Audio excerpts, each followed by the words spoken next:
कार्यक्रम के सह प्रायोजक हैं दयाल पशु आहार, दूध दमदार, आप शानदार। अन्नदाता अन्नदाता नीत तुम्हारा अन्नदाता, पग पग पर है संग तुम्हारे अन्नदाता। लहू किसानों का बन के पसीना सींचता है धरती का सीना, मेहनत का तेरी हक दिलवाने, नई तकनीक नई खोज बताने।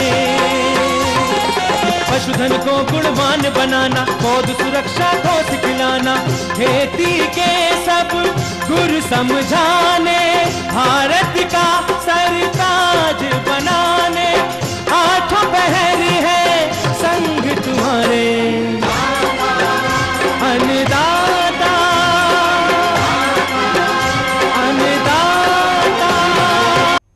नमस्कार, मैं शिल्पा कछवाहा आप सभी दर्शकों का अन्नदाता कार्यक्रम में स्वागत करती हूं। हर रोज की तरह कार्यक्रम में हम लेकर आते हैं खेतीबाड़ी से जुड़ी हुई बहुत सी लाभकारी जानकारियां। तो चलिए सबसे पहले देखते हैं क्या है विशेष आपके लिए आज के इस कार्यक्रम में। धान में लगने वाली बीमारियों का नियंत्रण उपाय।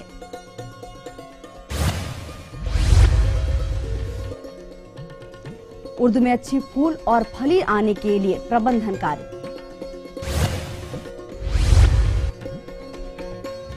बायोगैस के महत्व एवं बनाने की विधि पर जानकारी।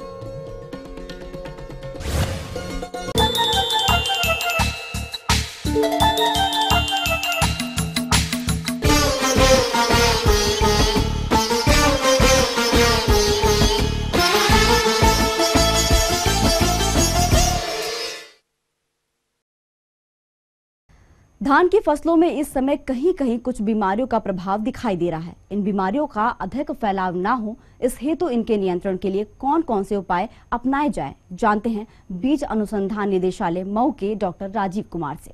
सीजन की जो मुख्य फसल है धान, जो इस क्षेत्र में जो उगाया जाता है, उसमें प्रमुख रूप से जो धान में लगने वाले प्रमुख रोग उनके क्या लक्षण हैं और उनका निदान कैसे करें, इस पे हम किसान भाइयों को ईटीवी के माध्यम से चर्चा करेंगे। जिसमें मुख्य रूप से जो रोग होते हैं धान की फसल में, देश के वार्षिक सकल उत्पादन का लगभग 10% भाग फसलों में लगने वाले रोगों से बर्बाद हो जाता है।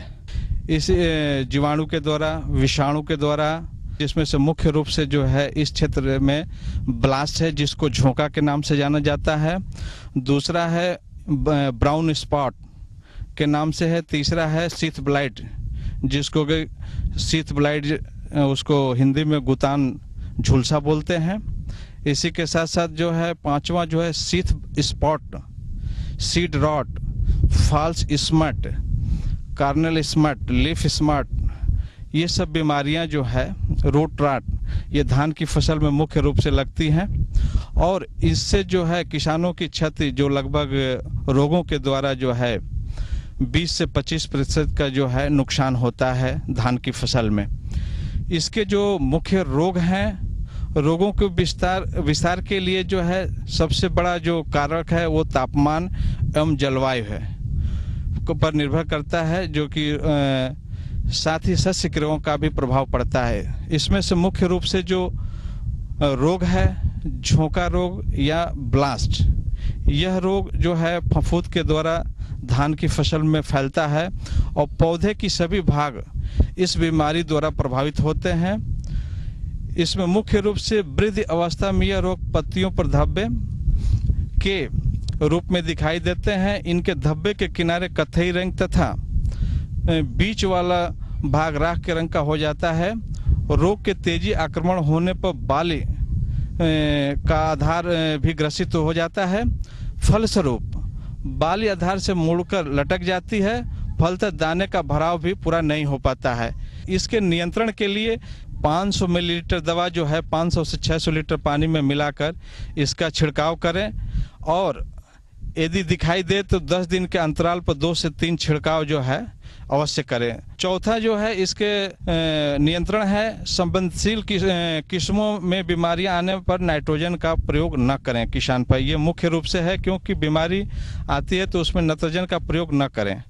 दूसरी मुख्य बीमारी है झुलसा, लीफ ब्लास्ट जिसको हम लोग बोलते हैं। यह बीमारी जो है जीवाणु के द्वारा फैलती है।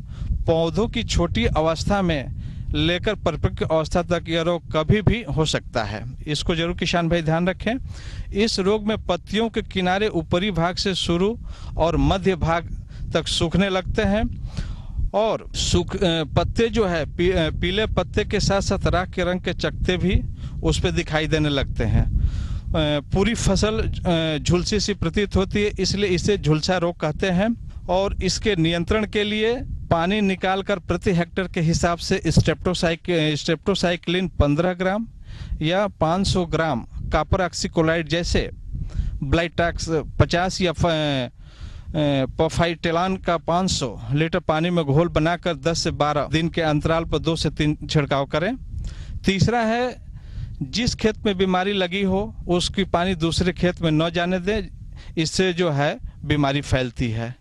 तीसरा जो है सीथ ब्लाइट, गुतान झुलसा रोग धान का प्रमुख रोग है। यह बीमारी जो है फफूंदी द्वारा फैलती है। इसके प्रकोप पत्ती के सीथ यानी गुतान पर 2 से 3 सेंटीमीटर लंबे हरे से भूरे धब्बे पड़ते हैं जो कि बाद में चलकर भूरे रंग के हो जाते हैं। धब्बों के चारों तरफ किसान भाई ये ध्यान दें कि तरफ नीले रंग की पतली धारी सी बन जाती है। यह इस रोग के लक्षण है। इसके नियंत्रण के लिए पहला है कार्बेंडाजिम नाम की एक दवा आती है, उसकी 500 ग्राम मात्रा लेकर 500 लीटर पानी में घोलकर प्रति हेक्टेयर की दर से इसका छिड़काव करें।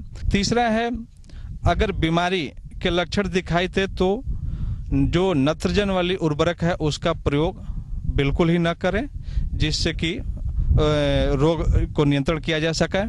चौथा है खैरा रोग जो होता है वो मुख्य रूप से जो है जिंक की डिफिशियंसी से होता है, जो है या जस्ते की कमी आप कह लीजिए, उसकी कमी से होता है। इसमें लगने पर निचली पत्तियां पीली पड़नी शुरू हो जाती हैं और बाद में पंक्तियों पर कथई रंग के छिटकवा धब्बे उभरने लगते हैं। रोग की तीव्र अवस्था में रोगग्रसित पत्तियां सूख जाती हैं, कल्ले कम निकलते हैं और पौधों की वृद्धि रुक जाती है।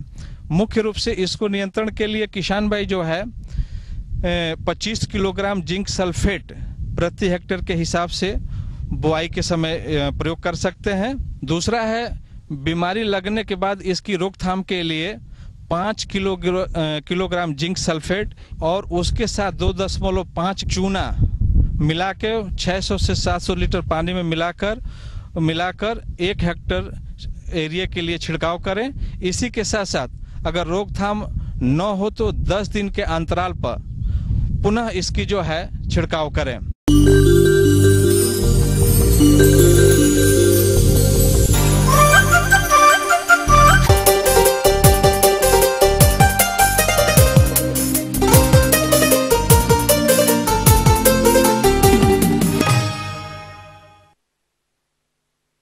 उर्द दलहन की एक प्रमुख फसल है। खरीफ फसल के रूप में बहुत से क्षेत्रों में किसान भाई इसकी खेती करते हैं। इस फसल से अधिक उपज लेने के लिए इस फसल में कुछ देखरेख एवं प्रबंधनों की आवश्यकता होती है, जिस विषय पर जानकारी दे रहे हैं एक विशेषज्ञ।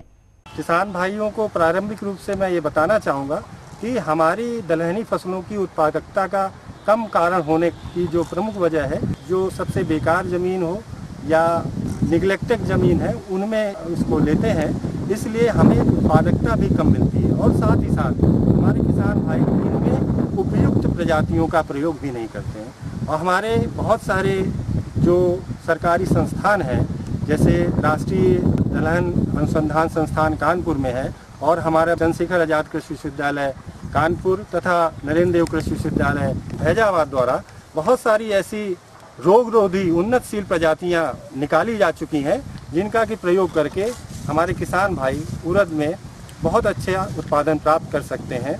और इन प्रमुख प्रजातियों में हमारी आज़ाद उर्द 1, आज़ाद उर्द 2 आज़ाद उर्द 3, शेखर 1, शेखर 2, शेखर 3, ये प्रजातियां हमारे चंद्रशेखर आज़ाद कृषि विश्वविद्यालय से निकाली गई हैं। ये सभी प्रजातियों में पीला रोग से लड़ने की क्षमता है, साथ साथ इनकी उत्पादन क्षमता 8 से 10 कुंटल प्रति हेक्टेयर है और इनकी पकने की अवधि लगभग 80 से 85 दिन है। मित्रों, इस समय हम यदि देखेंगे खरीफ के मौसम में प्रमुख रूप से दलहनी फसलों में खरपतवार नियंत्रण बहुत प्रभावी माना जाता है, लेकिन प्रायः देखा जाता है कि प्रारंभिक रूप से किसान भाई यदि 10 से 15-20 दिन में निराई गुड़ाई करते हैं तो हमारे खेत में वायु संचार अच्छा होता है जड़ों में और हमारा उत्पादन दलहनी फसलों में बढ़ता है। यदि किन्हीं कारणों से हमारे पास श्रम की कमी है तो आजकल बाजार में कुछ इस प्रकार की दवाइयाँ विकसित की गई हैं जिनको कि 25 से 30 दिन की फसल की अवस्था में यदि हम खड़ी फसल में डालते हैं तो हमारी सकरी पत्ती का नियंत्रण अपने आप हो जाता है। इसमें श्रम की बचत होती है और साथ ही साथ एक प्रभावी खरपतवार नियंत्रण देखने को मिलता है। इसके प्रयोग हेतु बाजार में क्विजलोफाप रसायन है जो कि हमारी 300 से 400 मिलीलीटर प्रति एकड़ की मात्रा इसको हमारी उड़द की फसल में डालना चाहिए और 300 मिलीलीटर प्रति एकड़ में हम तब डालेंगे जब हमारी फसल 2 से 3 पत्तियों की हो और प्रारंभिक अवस्था में हो। अगर हमारी फसल थोड़ी बढ़ चुकी है, हमारे खरपतवार थोड़े बढ़ चुके हैं तो ये मात्रा बढ़ा करके हम 400 मिलीलीटर प्रति एकड़ के हिसाब से डालते हैं तो हमारे सकरी पत्ती के लगभग समस्त जो खरपतवार हैं जो कि प्रमुख रूप से हमारे खरीफ मौसम में या बरसात की फसल में देखने को मिलते हैं, ये पूर्णतः समाप्त हो जाते हैं। साथ ही साथ मित्रों, इसी समय हम देखते हैं हमारी उड़द की फसल में पीला रोग का भी संक्रमण होता है। इसको आप देख सकते हैं, ये हमारे पौधों में आपको इस तरह के पीले रंग के चकत्ते पत्तियों में देखने को मिलते हैं और ये एक प्रकार से रोग सफ़ेद मक्खी के द्वारा फैलाया जाता है। अगर इस पीला रोग से संक्रमित पौधे को आप अगर थोड़ा सा हिलाएंगे तो देखेंगे उसके पास से बहुत सारी सफ़ेद मक्खियाँ निकलेंगी। मुख्य रूप से ये पीला रोग इन्हीं सफ़ेद मक्खियों के द्वारा हमारे खेत में फैलाया जाता है। प्रारंभ रूप से जितनी भी प्रजातियां मैंने आपको बताई हैं, शेखर 1, 2, 3 और हमारी आज़ाद उर्द 1, 2, 3 और इसी प्रकार से हमारे भारतीय दलहन अनुसंधान संस्थान की प्रजाति उत्तरा है, IPO 02-43 अभी उन्होंने हाल में ही प्रचलित की प्रजाति है। इन सभी में इस पीला रोग से लड़ने की क्षमता होती है। यानी किन्हीं कारणों से आपको अपने खेत में 5, 10, 15 अगर ये पौधे पीला रोग ग्रसित दिख रहे हैं, इनको तुरंत तत्काल प्रभाव से ही उखाड़ लेना चाहिए और अपने खेत से दूर ले जा करके गड्ढा खोद करके उसमें दफना देना चाहिए। और उसके पश्चात हमें डाइमेथियोएट दवा का 1 लीटर प्रति हेक्टेयर के हिसाब से छिड़काव करना चाहिए। इससे हमारी ये सफ़ेद मक्खियों का नियंत्रण होता है और ये पीला रोग हमारा बहुत आगे नहीं फैलता है। ये थी कुछ उपयोगी जानकारियां। अब लेते हैं एक छोटा सा ब्रेक, जल्द लौटेंगे और कार्यक्रम में आगे हैं महत्वपूर्ण जानकारियां। बने रहिए हमारे साथ। किसान किस प्रकार से करें गुलाब की फसल में कीटों का नियंत्रण।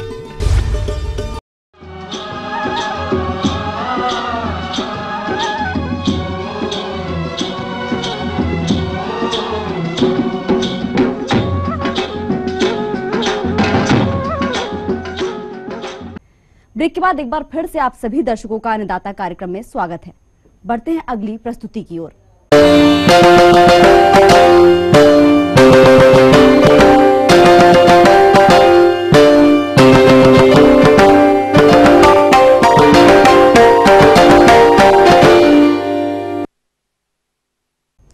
आज के इस आधुनिक युग में हम भले ही चाहे जितनी तादाद में अनाज या सब्जियों का उत्पादन कर लें, लेकिन उसे पकाने के लिए ईंधन की जरूरत तो पड़ती ही है, जिसके लिए हमारे अधिकतर किसान जंगल की लकड़ी पर निर्भर रहते हैं, जिसकी आजकल बहुत किल्लत है, या फिर LPG सिलेंडरों पर निर्भर रहते हैं, जो कि काफी महंगे पड़ते हैं। इसलिए आज हम आपको अपने घर में बायोगैस प्लांट अर्थात गोबर गैस प्लांट कैसे बनाएं, इसके बारे में जानकारी लाए हैं। सबसे पहले तो मैं आपको ये जानकारी दे दूं कि बायोगैस है क्या। किसी भी कार्बनिक पदार्थ को, जिसमें मुख्य रूप से हम गोबर लेते हैं, हवा की अनुपस्थिति में सड़ाने से जो गैस बनती है उसे हम बायोगैस कहते हैं। ये ज्वलनशील गैस होती है। इसमें लगभग 60% मीथेन होती है, जबकि लगभग 40% कार्बन डाइऑक्साइड होती है। मीथेन जलने में सहायक होती है। बायोगैस के जहाँ तक फायदे की बात करें, हम इसको खाना बनाने के उपयोग में ले सकते हैं। इसके बाद बायोगैस का उपयोग हम रोशनी करने के लिए, पेट्रोमैक्स लैंप जलाने के लिए कर सकते हैं। बायोगैस संयंत्र से हम इंजन भी चला सकते हैं, जिससे बिजली पैदा कर सकते हैं, जिससे हम पानी खींच सकते हैं। एक बार बिजली पैदा होने के बाद कई उपयोग इसके हम कर सकते हैं। 1 घन मीटर के लिए हमें 25 किलो गोबर और 25 किलो पानी की आवश्यकता होती है। 25 किलो गोबर को 25 किलो पानी के साथ मिलाकर संयंत्र में डाला जाता है। जहां संयंत्र में डाइजेस्टर होता है, उसकी क्षमता हमें प्रतिदिन डालने वाली की मात्रा का 40 गुना कुआनुमा आकार का होता है डाइजेस्टर। जो ये डाइजेस्टर बना हुआ है, ये ऊपर ड्रम है जिसमें गैस इकट्ठी होती है। ड्रम के नीचे एक कुआनुमा आकार का बना हुआ है, जो लगभग 7-8 फीट गहरा है और 4 से 5 फीट इसका डायमीटर है। ये जब गोबर हम इस इनलेट के माध्यम से प्रतिदिन हम 25 किलो गोबर और 25 किलो पानी का मिश्रण 1 क्यूबिक मीटर क्षमता का तो है। सामान्यतः एक परिवार के लिए हम 2 घन मीटर क्षमता का बायोगैस संयंत्र लगाते हैं, जिससे 5 से 7 लोगों का खाना हम आसानी से बना सकते हैं। साथ ही पेट्रोमैक्स लैंप भी लगा सकते हैं। तो अगर 2 घन मीटर क्षमता का बायोगैस प्लांट है तो 50 किलो गोबर और 50 किलो पानी इस इनलेट के माध्यम से संयंत्र में डाला जाता है। संयंत्र का जो डाइजेस्टर है, इस ड्रम के नीचे वाला जो हिस्सा है, उसके अंदर ये गोबर 40 दिन तक रहता है। 40 दिन के बाद पूरी तरह सड़ने के बाद ये आउटलेट के माध्यम से बाहर निकल जाता है। जो भी गैस बनती है, ये जो ड्रम है, लोहे का ड्रम है, इसमें इकट्ठी होती है। गैस के प्रेशर से ये ड्रम ऊपर उठता है और जब हम गैस काम में लेते हैं तो ये जो वाल्व है इसको हम खोल देते हैं, तब ये गैस बाहर निकलेगी और ड्रम नीचे की ओर बैठेगा और ये गैस हम बर्नर पर ले जाकर जला सकते हैं। और आउटलेट से जो खाद निकल रहा है, ये बहुत ही अच्छी क्वालिटी का खाद होता है। किसान भाई, एक बात बताऊं कि गोबर से जो खाद बनाते हैं, फार्म यार्ड मैन्योर जो कहलाता है, उसके मुकाबले बायोगैस संयंत्र से निकलने वाला खाद लगभग 3 गुना अच्छा होता है। ये पूर्णतया सड़ा हुआ होता है, इसलिए इसमें किसी भी प्रकार के घास के बीज वगैरह नहीं होते हैं। अगर इसको खेत में काम लेंगे तो खरपतवार भी कम होगी। इसमें NPK, नाइट्रोजन, पोटाश और फास्फोरस की मात्रा भी ज़्यादा होगी। ये कह सकते हैं कि इसमें हमें आम के आम और गुठली के दाम मिलते हैं। गोबर डालने से हमें अच्छी गैस भी मिलती है, साथ के साथ अच्छी क्वालिटी का खाद भी मिलता है। सामान्यतः जब हम बात करें कि एक परिवार के लिए हमें किस क्षमता का बायोगैस प्लांट लगाना चाहिए, 5 से 6 अगर परिवार में सदस्य हैं तो 2 घन मीटर क्षमता का हम बायोगैस प्लांट लगाते हैं।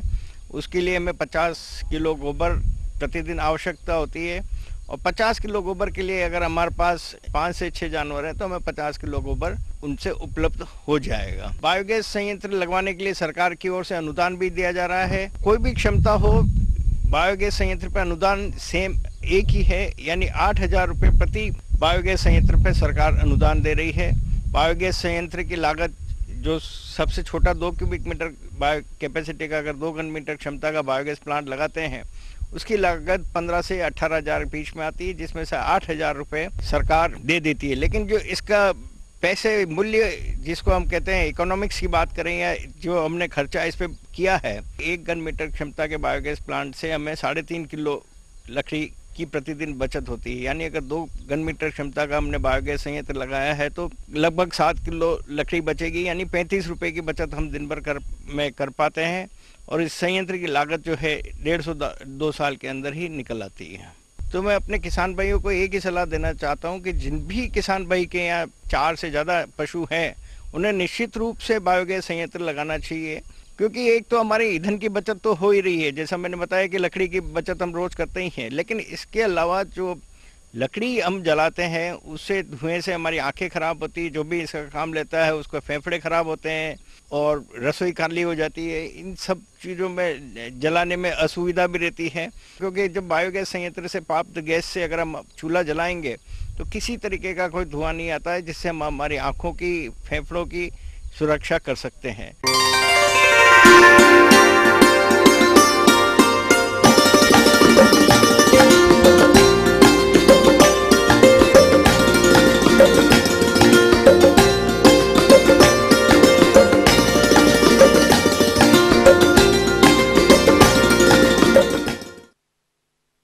हमारे राज्य में फूलों की बात करें, गुलाब, मोगरा, झरबेरा इत्यादि की खेती मुख्य रूप से की जाती है और किसान इनकी खेती करके अच्छी आय भी प्राप्त करते हैं। परंतु यदि गुलाब की बात करें तो इस फसल में कई तरह के कीटों का प्रकोप देखा जा रहा है। यदि समय रहते किसानों द्वारा इनका नियंत्रण नहीं किया गया तो फूलों के उत्पादन पर विपरीत प्रभाव पड़ेगा। तो किसान भाइयों, आप इस नुकसान से बचने के लिए किस प्रकार से करें इनका नियंत्रण, इस बारे में जानकारी दे रहे हैं एक कृषि वैज्ञानिक डॉक्टर के.सी. शर्मा।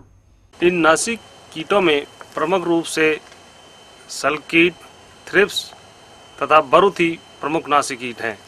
सल कीट, ये कीट गुलाब के पौधों के कोमल भागों, टहनियों एवं तने पर भारी मात्रा में चिपके हुए रहते हैं। कीट ग्रसित भाग पर अवयस्क सल्क पाए जाते हैं। पौधे की टहनियों एवं कोमल भागों, अग्रकलिका से रस चूसते रहते हैं, जिसके कारण पौधा कमजोर पड़ जाता है और अधिक प्रकोप की दशा में पौधे सूख जाते हैं। जैसा कि आप देख रहे हैं, पत्ती की निचली सतह पर ये काले काले रंग के कीट चारों तरफ गुच्छे के रूप में पाए जाते हैं तथा इनके चारों तरफ एक रुई की नुमा चारों तरफ एक कोटिंग बनी रहती है। इस कीट के प्रबंधन हेतु कीट ग्रसित भागों को काट कर हटा देवें या जला देना चाहिए। इसके रासायनिक नियंत्रण हेतु मोनोक्रोटोफास 36 SL की 1.5 ml मात्रा या मिथाइल डेमेटोन की 1 ml मात्रा को प्रति लीटर पानी घोलकर छिड़काव करना चाहिए। अगर दोबारा से इस कीट का प्रकोप हो तो 15 दिन के अंतराल पर दोबारा छिड़काव करना चाहिए। दूसरा गुलाब का महत्वपूर्ण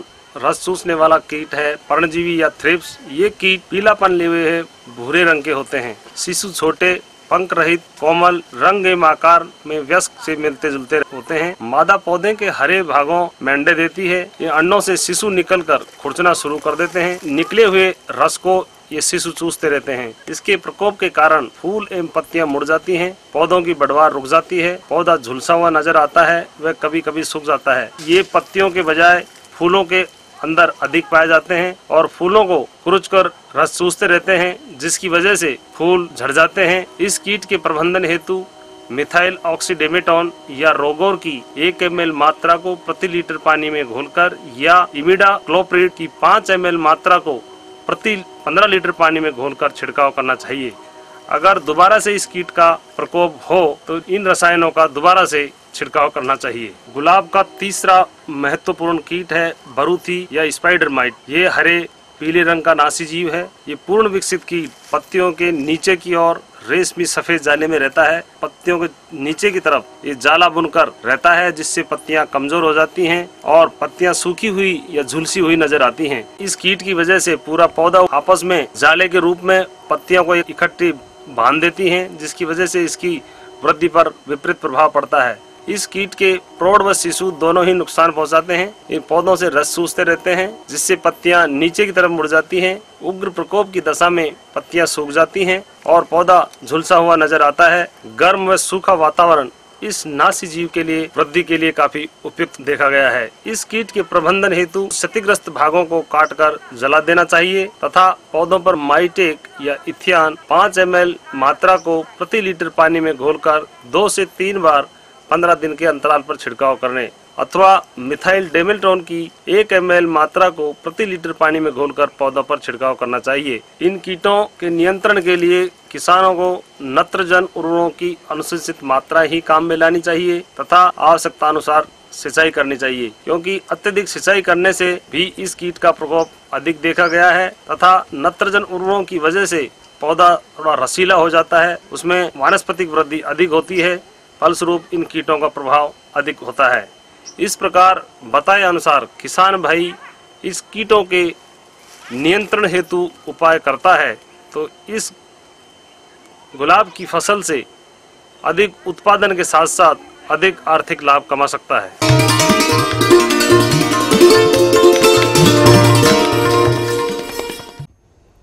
अन्नदाता हेल्पलाइन निशुल्क फोन संपर्क सेवा के माध्यम से आपके द्वारा पूछे गए प्रश्नों में से 1 या 2 महत्वपूर्ण प्रश्नों को हम अपने कार्यक्रम में शामिल करते हैं। इसी के तहत आज का चयनित प्रश्न और उसका जवाब इस प्रकार है। निःशुल्क अन्नदाता हेल्पलाइन में आज हमने जिस प्रश्न को शामिल किया है उसे पूछा है भरौली बलिया के संजय उपाध्याय ने। आपने बाजरे की फसल में झुलसा रोग के नियंत्रण पर जानकारी चाहिए, तो इसके लिए देखिए कार्यक्रम का यह अंश।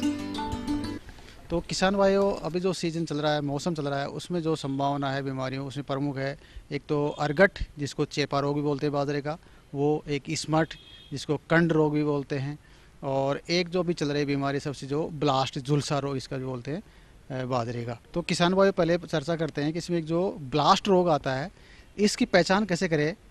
इसकी पहचान के जो प्रमुख जो लक्षण है किसान भाइयों, उसमें से है कि पत्तियों को, अगर नीचे की पत्तियों को हम देखें, उस पर हमें नाव के आकार के धब्बे दिखेंगे। धब्बों का सेंटर ग्रे कलर का होगा, मटमैला कलर का होगा, और उस धब्बे की जो बाउंड्री है, मार्जिन है, बाउंड्री है, वो ब्राउन कलर की यानी भूरे कलर की दिखेगी।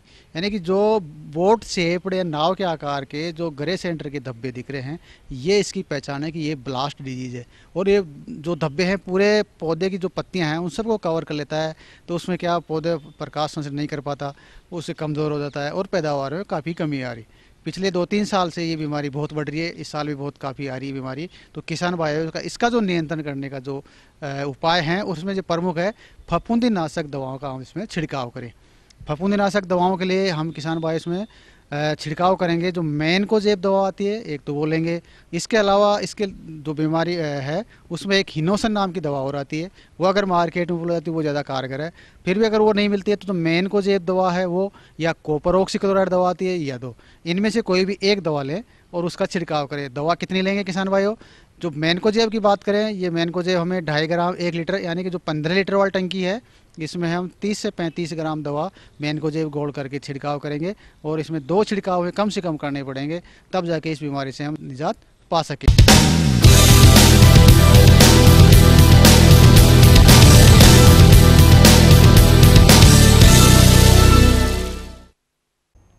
राज्य के विभिन्न मंडियों में कृषि उत्पादों के चढ़ते उतरते बाजार भाव की संक्षिप्त जानकारी इस प्रकार है।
हम यह उम्मीद करते हैं कि आज का कार्यक्रम आप सभी दर्शकों के लिए उपयोगी रहा होगा। किसान भाइयों, अन्नदाता आपकी सेवा के लिए संकल्परत है। कृषि संबंधित समस्या एवं सुझावों के लिए आप हमें इस पते पर संपर्क कर सकते हैं। प्रोड्यूसर अन्नदाता, ETV Uttar Pradesh Uttarakhand, Ramoji film city Hyderabad 501512। साथ ही आप हमें ईमेल भी कर सकते हैं। हमारा ईमेल एड्रेस है annadata.up@etv.co.in। इसके अतिरिक्त आप हमें निःशुल्क हेल्पलाइन नंबर 180010845999 पर सोमवार से शनिवार सुबह 10 से शाम 4 बजे के बीच संपर्क कर सकते हैं। अब आइए देखते हैं कल दिखाए जाने वाले कार्यक्रम की मुख्य झलकियां। धान की फसल में जल प्रबंधन पर जानकारी।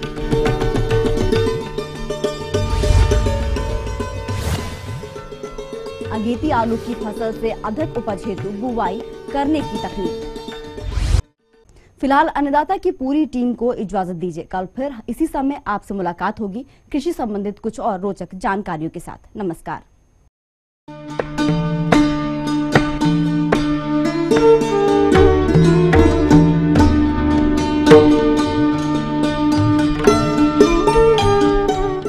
इस कार्यक्रम के सह प्रायोजक थे दयाल पशु आहार, दूध दमदार, आप शानदार।